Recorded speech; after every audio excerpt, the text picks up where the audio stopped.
This is America in the Morning from Westwood One. Good morning, I'm John Trout. It's Tuesday, February 3rd, 2026. Here's what's coming up on America in the Morning. Demands surrounding ICE could keep the government shut down. They generally tend to be good for law enforcement. I'm Clayton Neville. Democrats are not impressed by the order that ICE agents in Minneapolis now wear body cameras. It's a message of desperation. I'm Richard Johnson. Bill and Hillary Clinton have agreed to appear for in-person depositions for the congressional Jeffrey Epstein probe. I'm Jeff McKay in Washington. Authorities in Arizona searching for the 84-year-old mother of Today Show host Savannah Guthrie. She did not leave on her own. I'm Julie Walker. February started with a win for stocks, except for Disney, whose shares tanked. Fewer international tourists are going to theme parks. I'm Jessica Ettinger. A Virginia man who was having an affair with a family's Brazilian au pair has been found guilty of murdering his wife. I'm Lisa Dwyer. All ahead on America in the Morning.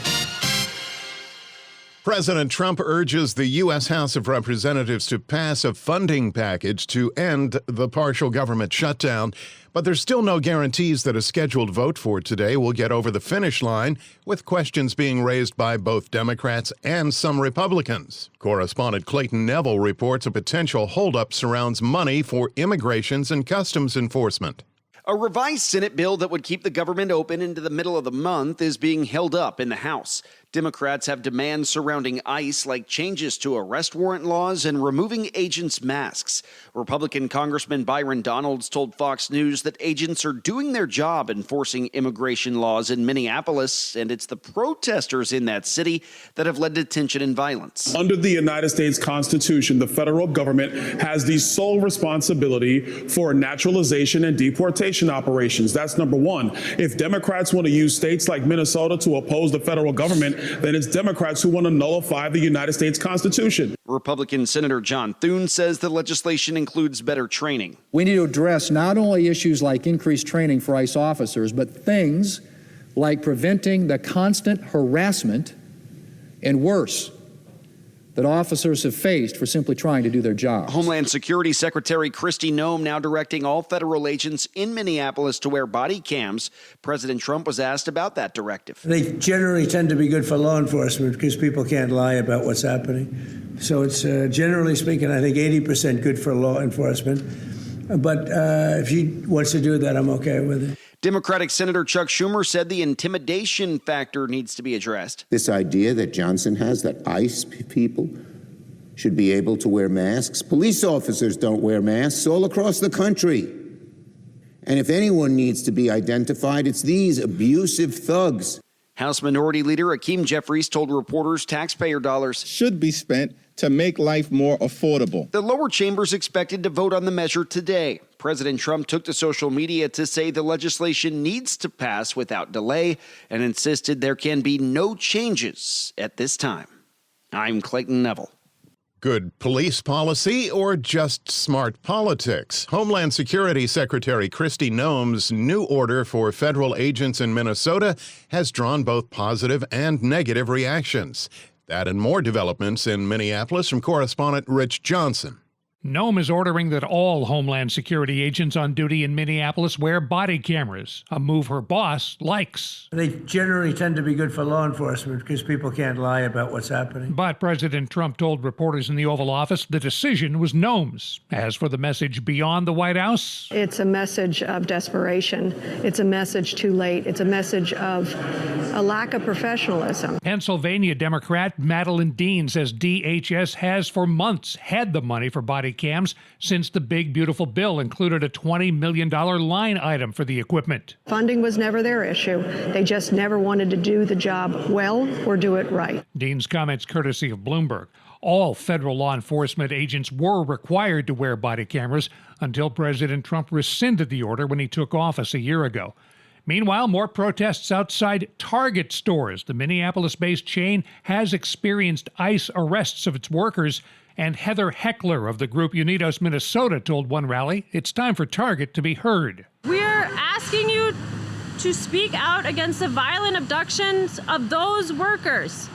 our neighbors, our fellow workers, our family members. And 2 more people were arrested Monday in connection with the January 18th church disturbance in St. Paul. Announcing those arrests on X, Attorney General Pam Bondi said, "If you riot in a place of worship, we will find you." That makes 9 arrests over that anti-ICE demonstration, including journalist Don Lemon. He was in Los Angeles, walking the red carpet at the Grammys on Sunday. He also received a standing ovation at a pre-Grammy party. I'm Rich Johnson. The top stories of the day are sponsored by Sleep Number. Save on personalized comfort during Sleep Number's President's Day sale. Their best deals are on now. Limited time, only at a Sleep Number store or sleepnumber.com. The Clintons cooperating in the Epstein case when America in the Morning continues after these messages.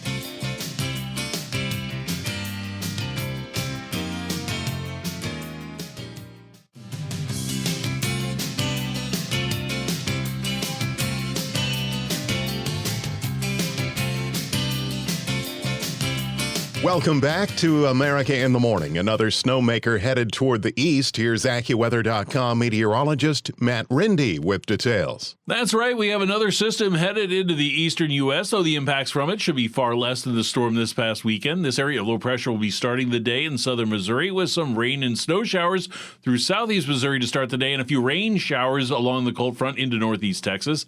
And as this storm moves eastward into Tennessee and Kentucky, it will produce snow on the northern side from Indiana into northern Kentucky and southern Ohio and then to West Virginia. Snow will then continue eastward through Maryland and southern New Jersey at night. Snow totals will generally range from 1 to 2 inches today, but lighter tonight with a coating to an inch for northern Virginia into D.C. and then eastward. Rain and even thunderstorms will develop farther south along the front through southeast Texas into Tennessee today and then continuing into Georgia and the Carolinas tonight. Highs today will climb in the 40s, 50s, and 60s from north to south with continued melting of snow in hard-hit areas of the Carolinas. Meanwhile, another system will be diving southward through portions of eastern Montana into Wyoming, western South Dakota, and western Nebraska today with some rain and snow showers along it, and this will continue into Colorado, Kansas, and Oklahoma tonight. Fortunately, temperatures in these areas will be moderating with 40s and 50s for highs. Colder weather does remain locked in over the Great Lakes with teens and 20s in Minnesota and Iowa eastward to western New York. The northwest will be drying out today with some sunshine returning, and the rest of the west will also be dry with plenty of sunshine. That's the weather across America. It's going to be a cloudy day in Houston, Texas, with a couple of showers and a thunderstorm and a high of 70. It'll be colder in Pittsburgh, Pennsylvania, with breaks of sun and a high of 30. That's the nation's weather. I'm AccuWeather.com meteorologist Matt Rindy. Follow us wherever you get your podcasts. Simply search America in the Morning in your favorite listening app. Bill and Hillary Clinton have agreed to appear for in-person depositions in Washington in the congressional Jeffrey Epstein probe. America in the Morning's Jeff McKay has details. The former president and former First Lady and Secretary of State were facing a looming House Contempt of Congress vote. Both defied House Oversight Committee Chairman James Comer's subpoena for months, publicly skipping respective deadlines to provide the panel with depositions. Clinton spokesman Angel Urena said in a defiant X post directed directly to Comer, quote, "They negotiated in good faith. You did not. They told you under oath what they knew, but you didn't care. But the former president and former Secretary of State will be there. They look forward to setting a precedent that applies to everyone," end quote. However, Comer has yet to announce whether he will delay the contempt vote against the Clintons, which was scheduled to happen this week. Bill Clinton has admitted to a friendship with Jeffrey Epstein in the late 1990s and early 2000s, but he has not been accused of any wrongdoing. The former president had reportedly flown on Epstein's private jet, but denies ever visiting the late convicted child sex offender's notorious private island in the Caribbean. I'm Jeff McKay in Washington. Arizona authorities are continuing their search for NBC Today show host Savannah Guthrie's missing 84-year-old mother. Correspondent Julie Walker reports that police are now investigating her disappearance as a kidnapping. Authorities in Arizona searching for the 84-year-old mother of Today Show host Savannah Guthrie say after processing her home, she did not leave on her own. Pima County Sheriff Chris Nanos calling Nancy Guthrie's home a crime scene. We saw some things at the home that were concerning to us. We believe now, after we've processed that crime scene, that we do in fact have a crime scene, that we do in fact have a crime, and we're asking the community's help. He says she does not have dementia, but does have mobility issues and was last seen Saturday night. But when she did not show up for church Sunday, her family alerted authorities. And time is very critical. She is 84. She needs her meds. Her family needs her too. Nano says Savannah Guthrie is in town helping with the search. Nancy Guthrie is of great sound mind. This is not a dementia related. She is as sharp as a tack. The family wants everybody to know this isn't somebody who just wandered off. I'm Julie Walker. When we return on America in the Morning, gold and silver rock the financial markets, and Bitcoin falls a big bit after these messages.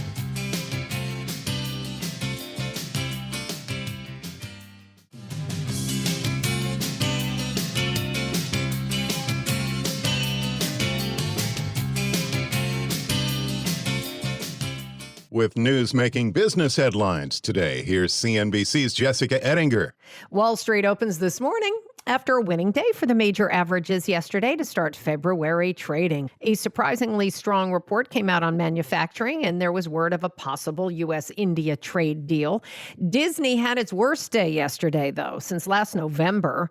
The stock tanked 7%. Investors didn't like weak guidance for this current quarter. They also didn't like the warning about fewer international visitors coming to Disney World and Orlando and the theme parks, something many travel companies have noted. This warning that Disney gave about the park, saying international visitation to the domestic parks is a pressure that they're feeling. They did say that they're going to be marketing more to U.S.-based visitors to help compensate for that. CNBC's Julia Borston.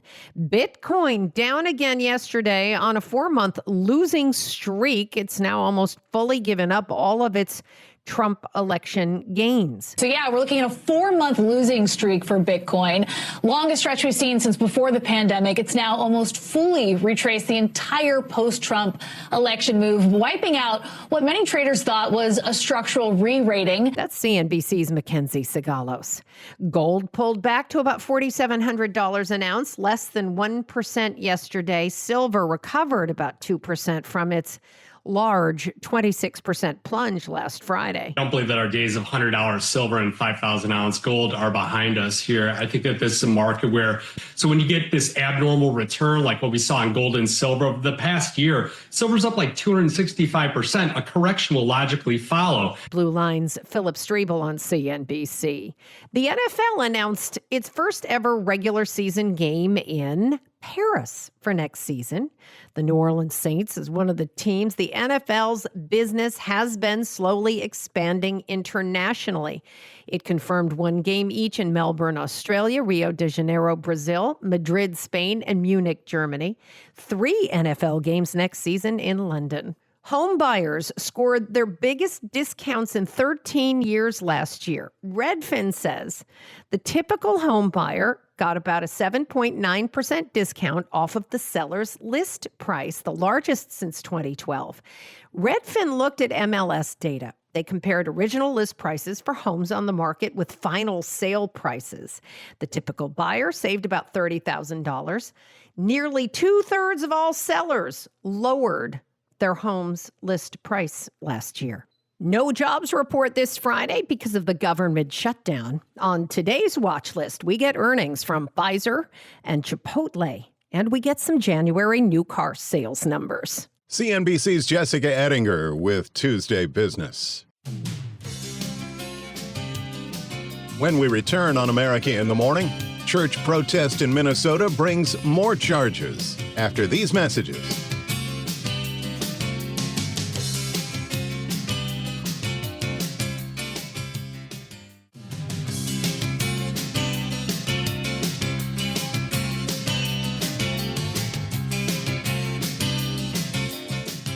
This is America in the Morning. There are more charges being brought involving a church protest in Minnesota. Details from correspondent Haya Panjwani. U.S. Attorney General Pam Bondi announced 2 more arrests in the St. Paul church protest. A grand jury in Minnesota has indicted 9 people on federal charges of conspiracy and interfering with the First Amendment rights of worshipers during the protest at the city's church in St. Paul. That's where an ICE official is a pastor. The protest generated strong objections from the Trump administration. Those facing civil rights charges include independent journalists Don Lemon and Georgia Fort, who were among 4 people arrested Friday. 3 others were arrested earlier in the week, including prominent local activist Nakima Levi Armstrong. I'm Hayat Panjwani. A trial in Virginia ends with guilty verdicts for a man accused of killing his wife and having an affair with their au pair. Lisa Dwyer reports. A Virginia man who was having an affair with a family's Brazilian au pair has been found guilty of murdering his wife, and another man lured to the house as a fall guy. Brendan Robert Banfield, defendant, find the defendant guilty of aggravated murder of Joseph Ryan and Christine Banfield as part of the same act or transaction. Brandon Banfield told police he came across Joseph Ryan attacking his wife with a knife in 2023. The then IRS law enforcement officer shot Ryan. Then the au pair shot him as well. Prosecutors say the pair used a fake social media account to lure Ryan to the house to frame him for Christine Banfield's murder. Banfield also admitted to having other affairs. The jury deliberated nearly 9 hours before reaching a guilty verdict. I'm Lisa Dwyer. America in the Morning for Tuesday, February 3rd, 2026 is produced by Jeff McKay. I'm John Trout. This is Westwood One.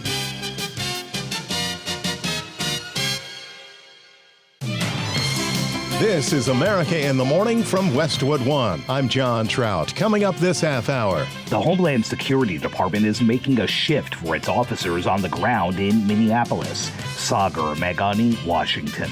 Democrats reacting to what they call progress in Texas. I'm Clayton Neville. Tens of thousands of Nashvillians are still in the dark as a wave of wicked winter weather sweeps across the South. I'm Joan Jones. Political comments brought on cheers at the Grammys and ire from the president. I'm Kevin Carr. Trump considers nationalizing some elections. U.S. and Iran schedule a nuclear meeting and an investigation into an Arizona fraternity death. Back after these messages.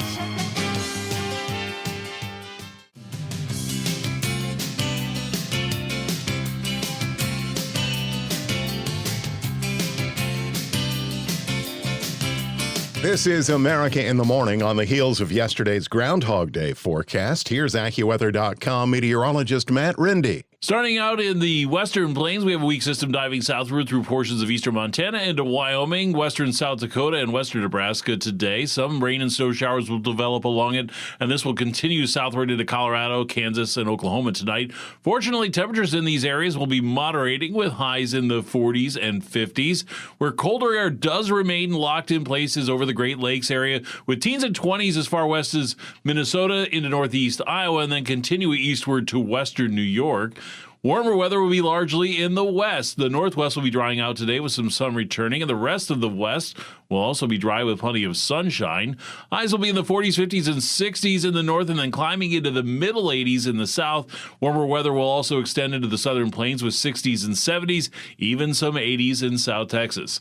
Meanwhile, the main system in the U.S. will be starting in southern Missouri with some rain and snow showers developing in southeast Missouri to start the day, and a few rain showers along a cold front in northeast Texas. And as this storm moves eastward into Tennessee and Kentucky, it will produce snow on the northern side from Indiana into northern Kentucky and southern Ohio, and then to West Virginia.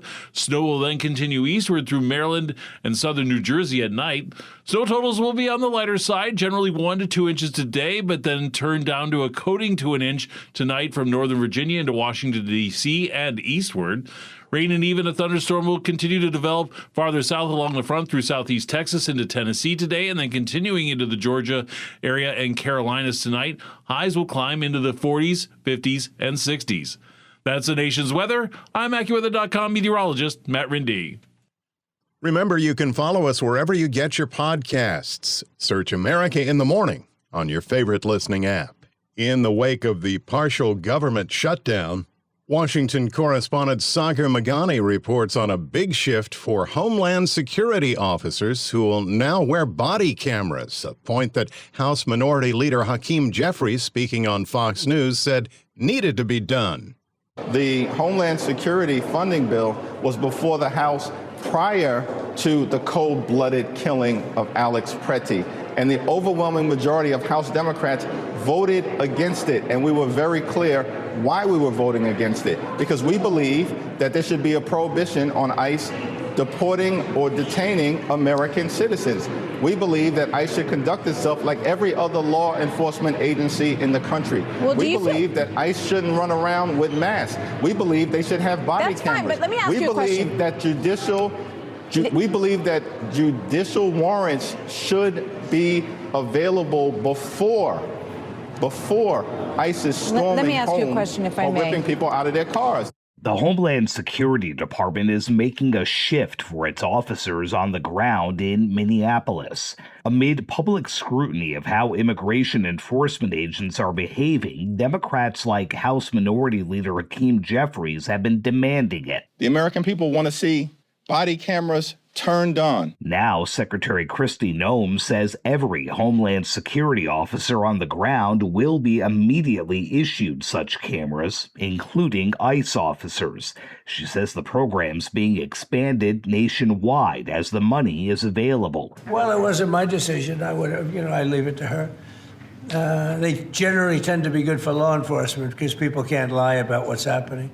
So it's, generally speaking, I think 80% good for law enforcement. But if she wants to do that, I'm okay with it. President Biden ordered 4 years ago that federal law enforcement officers wear body cameras. President Trump rescinded the directive after taking office. Sagar Magani, Washington. There's fallout in the Lone Star State as Democrats are hopeful that the tide is turning among Texans who historically vote Republican. Correspondent Clayton Neville reports a Democrat will head to Washington, narrowing even further the razor-thin House GOP majority, and the Texas State Senate will get a Democrat in a district that President Trump won by double digits just 14 months ago. There's long been talk that Texas is turning blue. After some elections recently, the tint has been purple and at times a shade of blue, but red the dominant color in Texas politics. This week, though, Democrats making headlines in Texas at the state and federal level. In D.C., Democratic Congressman-elect Christian Menifee being sworn in to replace Congressman Sylvester Turner, a Houston Democrat who died almost a year ago. Menifee swearing in, shrinking the Republican majority to 218 to 214, essentially meaning the GOP cannot afford more than one no on a party line vote. Menifee had a message for President Trump. You've gone nearly a year without hearing from the people of the 18th Congressional District of Texas. Elsewhere in Texas, a Democrat beat out a Republican for a state Senate seat, turning heads in both parties. In fact, Florida's Republican Governor Ron DeSantis, in reference to that race, said that a swing of that magnitude is not something that can be dismissed. He said Republicans should be clear-eyed about the political environment heading into the midterms. I'm Clayton Neville. Winter weather has devastated parts of the South, including snow in Tampa, snow and ice in Myrtle Beach, South Carolina, and blizzard conditions that wreaked havoc in North Carolina, and the cleanup could take a long time. Correspondent Joan Jones in Nashville, Tennessee, with the latest there, where many people are still without power, heat, and internet from a winter storm over 1 week ago. At the height of the storm, Nashville Electric Service recorded more than 230,000 power outages. Today, it still has well more than 20,000, and the company admits that not everyone will have their power restored until at least next Sunday. Not good news for a city that's seen temperatures dipping below freezing for nearly 2 consecutive weeks. By the numbers, Atlanta had 10,000 linemen on standby before this well-predicted storm hit. Louisville, Kentucky reserved 5,000. Nashville only had 162 linemen on standby. This is a management problem. Management at NES, and frankly, also Nashville, made choices that left Nashvillians out in the cold. That's Councilwoman Joy Stiles, thanks to Fox 17 in Nashville. The mayor has formed a committee to study the response that has killed 23 in the volunteer state. The problem was the heavy ice that brought down overgrown vegetation, which has been largely ignored by the power company. It cut the tree trimming budget back by $7 million. In the Carolinas, geez, that house down there is about to go too, guys. Holy moly. Heavy snow in a second wallop from Mother Nature. That was a nor'easter that led to 4 North Carolina homes being washed out to sea. As for Floridians, new record low temperatures were set from Daytona Beach to Orlando. That led to a lot of online videos showing frozen iguanas dropping from the trees. Most of them were just cold stunned. They're going to be okay. I'm Joan Jones. When we return on America in the Morning, the Ayatollah threatening regional war. After these messages.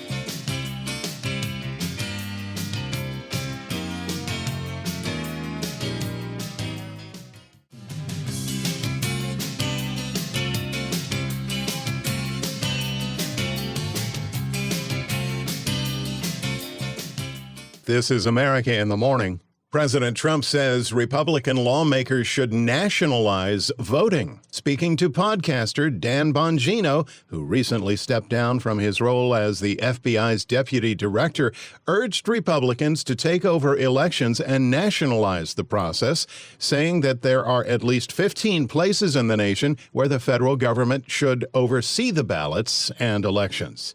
Trump's demand comes less than a week after the FBI executed a search warrant at a warehouse in Fulton County, Georgia, which is the heart of conspiracy theories about the 2020 election. Under the Constitution, American elections are governed primarily by state law.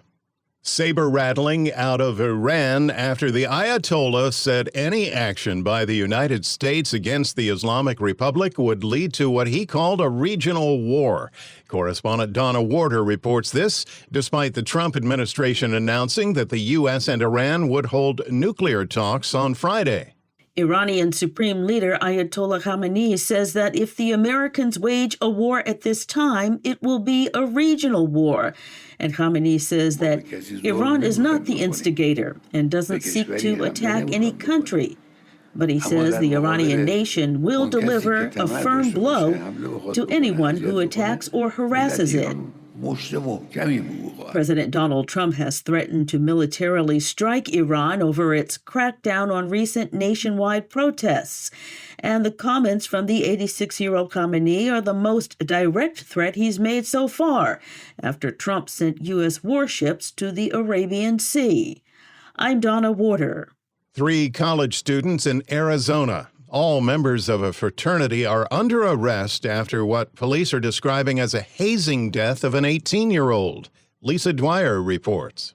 A Northern Arizona University student has died after a night of drinking at an off-campus fraternity event, leading to the arrest of 3 fraternity members and an investigation by the school. The 18-year-old male student was found unresponsive at a home by police officers Saturday after bystanders performed CPR but were not successful in reviving him. Police say the student had attended a rush event for the Delta Tau Delta fraternity Friday night. The international leader of that fraternity, which is based in Indiana, says the group encourages its members to participate in the investigation and is committed to understanding what led to it. I'm Lisa Dwyer. The Justice Department says it's taken down Epstein-related files that may have inadvertently contained victim information. As correspondent Julie Walker reports, the file release could impact a high-profile New York City sex trafficking case.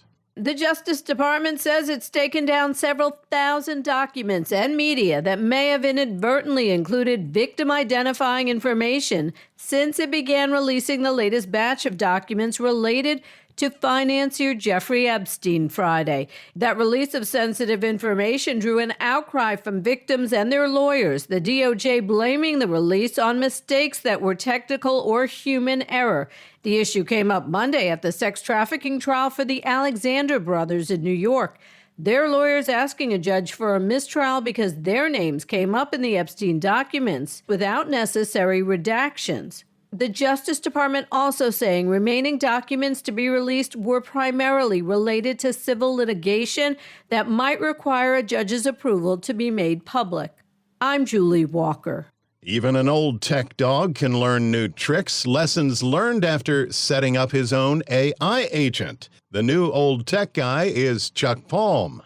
There's a lot of hype on a viral video that debuted on X last week, and people are asking, is it really true? Has AI become self-aware? The short answer is no. AI agents are designed to mimic a program or seek out information and act on your behalf. At the end of the day, they're just code and respond in a manner that you would expect, and that's exactly what OpenClaude is doing. Due to copyright concerns, it's changed names a couple of times, once called ClaudeBot or Moltbot. This powerful agentic program can connect to messaging services, read your email or calendar, and explore the World Wide Web. Installing this is still not for the faint-hearted, and some level of programming skills that I had forgotten were necessary to get the config to hum along. What's unique about this AI agent? It can work anywhere on the web on your behalf with your credentials, and if programmed to do so, can make purchases, sign contracts, and act as if you were performing all these tasks. Good for you if you recognize the dangers in this activity. Tune in tomorrow to hear my thoughts on, is this dangerous or just the next evolution in technology? I'm the new old tech guy, Chuck Palm. Sports on America in the Morning with Robert Workman. The sports calendar is filling up fast. The Winter Olympics begin Friday, baseball's spring training camps open next week, and Super Bowl 60 is Sunday in Santa Clara, California. Last night was the league's opening night in San Jose. The Seahawks are favored over the Patriots at this point, but Coach Mike Vrabel is okay with the underdog label. Again, that's not anything that's ever affected us, I don't think. I don't think we set out to necessarily worry about those types of things. The NFL revealed it will play in Paris for the first time next season. The Saints are guaranteed to be one of the combatants at the Stade de France. The league also announced a 3-year deal to return to Mexico City starting next season. The NFL's international slate in 2026 also includes contests in Melbourne, Rio, Munich, Madrid, and 3 games in London. On another matter, Commissioner Roger Goodell says the league is gathering information about the relationship between Giants co-owner Steve Tisch and Jeffrey Epstein before deciding whether to launch an investigation. Tisch's name came up at least 440 times among the more than 3 million documents released by the Justice Department last week, with most of the correspondence from 2013. Baseball, a 3-team trade Monday sent all-star infielder Brendan Donovan from the Cardinals to the Mariners. Seattle sent third baseman Ben Williamson to the Rays, and St. Louis collected 3 prospects and 2 draft picks. Donovan can play multiple positions and has a high on-base percentage and a low strikeout rate, both of which are good. The NBA trade deadline comes up on Thursday, and the Clippers are said to be considering dealing James Harden. Last night, the Clippers lost to the Sixers. Hornets won their 7th straight, 102-95 over the Pelicans. Charlotte rallied from down 22 in the first half to match its longest winning streak in nearly 10 years. Alperen Şengün's 39-point night led the Rockets past the Pacers, that equaled his season high, and the Grizzlies topped the Timberwolves to snap a 6-game losing streak. Hockey, the Red Wings blanked the league-leading Avalanche 2-0. John Gibson stopped 21 shots for his 4th shutout of the season. That's Tuesday Sports. New allegations against royalty in the Epstein case. That and more when America in the Morning continues after these messages.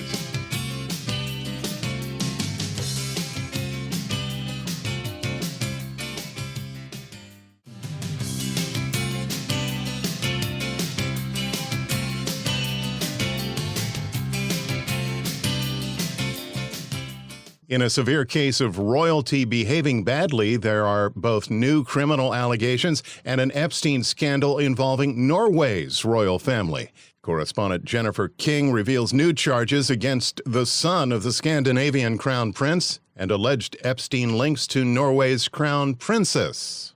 Police in Norway arrested Marius Borg Høiby, the eldest son of Norway's crown princess Mette-Marit, just before his trial on rape and abuse charges. Høiby is accused of assault, threats with a knife, and violation of a restraining order, new allegations for offenses police say took place over the weekend. The district court in Oslo granted a request to keep him in custody on the grounds he might reoffend. His criminal trial begins Tuesday. Høiby faces a 38-count indictment that alleges rape and abuse against a former partner and violence against another, death threats, traffic violations, and transporting marijuana. The case is not the only scandal testing Norwegians' fondness for their royal family. His mother, the crown princess, is facing renewed scrutiny after the latest batch of documents released from the Jeffrey Epstein files showed friendly emails they exchanged, including one in 2012 where Epstein said he was looking for a wife. In a statement, the princess apologized for her ties to the disgraced American financier and expressed solidarity with his victims. I'm Jennifer King. There was more politics than usual at the Grammy Awards, which caught the ire of President Trump, who threatened a lawsuit against the music show's host. Entertainment reporter Kevin Carr has more. This year's Grammys were noticeably more political than last year, which took place in the wake of the Southern California wildfires. Many artists were seen wearing ICE out buttons, and big winners spoke out against ICE and for immigrants, including Bad Bunny, ICE out, and Billie Eilish. No one is illegal on stolen land. In a separate, earlier ceremony, after winning Best Country Duo performance with Jelly Roll, Shaboozey supported immigrants. This is also for those who came to this country in search of a better opportunity to be a part of a nation that promised freedom for all. Host Trevor Noah wasted no time making President Donald Trump the literal butt of jokes. Nicki Minaj is not here. She is still at the White House with Donald Trump discussing very important issues. Actually, Nicki, I have the biggest... Noah weaved jokes into everything from announcing this would be his last time as host. I've loved my time, but I believe in term limits. To a casual chat with Bad Bunny. If things keep getting worse in America, can I come live with you in Puerto Rico? Puerto Rico is part of America. However, it was a joke about Trump and Jeffrey Epstein that particularly riled the president. That is a Grammy that every artist wants, almost as much as Trump wants Greenland. Which makes sense. I mean, because Epstein's island is gone, he needs a new one to hang out with Bill Clinton. Trump quickly took to Truth Social, saying, quote, "It looks like I'll be sending my lawyers to sue this poor, pathetic, talentless dope of an MC, and suing him for plenty, $. I'm Kevin Carr. That's our show for today, Tuesday, February 3rd, 2026. America in the Morning is produced by Jeff McKay. I'm John Trout. This is Westwood One.